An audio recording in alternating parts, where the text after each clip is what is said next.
दोस्तों, उड़ने की आशा के आने वाले एपिसोड में आप देखेंगे कि सायली रोशनी को बताती है कि रोशनी तुम ये व्रत कर पाओगी ना, क्योंकि ये व्रत बहुत कठिन है। तो रेणुका उसको बोलती है तो उसको डरा क्यों रही है, वो डर जाएगी ना। तभी वो परेश को बोलती है कि परेश, मैंने मन्नत मांगी है कि सबके सब मंदिर जाएंगे, इसलिए तुम सचिन को बुला लो।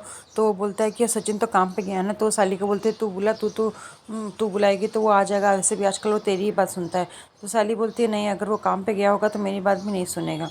तभी वो सचिन को बोलती है कि सचिन तुम आ जाओ, यहाँ पे काका ने बुलाया है आपको मंदिर में। तो वो बोलता है कि मैं यहाँ पे सवारी के साथ में हूँ। तो वो बोलती है कि तुम 2 मिनट के लिए आ जाओ, बस वहाँ पे ज़्यादा टाइम नहीं लगेगा।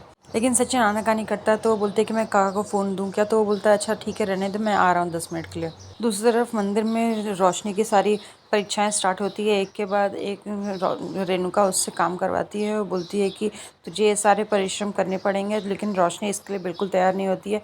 पहले उसके ऊपर ठंडा पानी डाला जाता है, लेकिन वो बार बार मना करती है कि नहीं बहुत ठंडा होगा, मैं तो नहा कर आई हूँ। तो वो बोलती है हाँ, सबको ही नहा के आता है, लेकिन सबको नहाना पड़ता है यहाँ पर वापस से।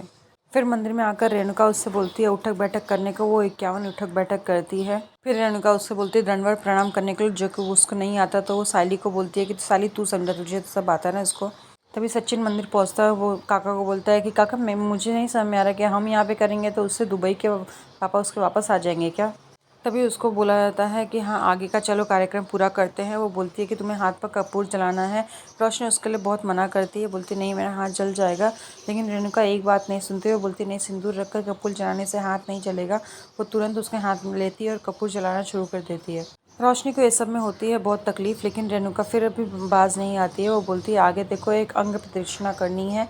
वो बोलती है नीचे लेट कर तुझे इसका पूरा परिक्रम करना है। सारी चीज़ें देखकर सचिन बोलता है मुझे तो लगता है कि तुम बाबा की बाइक देखो इतना परेशान करिए कि तू भाग जाएगी, लेकिन अब तो लगता है तेरे से पहले रोशनी ही भाग जाएगी। दूसरी तरफ तेजस को देखकर ईशा डर जाती है। वो कार के अंदर जाके छुप जाती है, लेकिन वो सोचती है कि ये यहाँ पे कैसे आ गया और ड्राइवर अभी तक क्यों नहीं आया, मैं अब क्या करूँगी। तभी सचिन बोलता है कि सायली मैं जा रहा हूँ, मैं तू तो 5 मिनट के लिए बुलाई थी, यहाँ पे तो इतना टाइम लग रहा है, मैं जा रहा हूँ, नहीं तो मेरा कस्टमर वेट कर रहा है बाहर। वहीं सारे रिवाज पूरी होने के बाद में उन लोग वापस मंदिर में आते हैं। तो पंडित जी बोलते हैं कि सारे विधि कम संपन्न हो गई।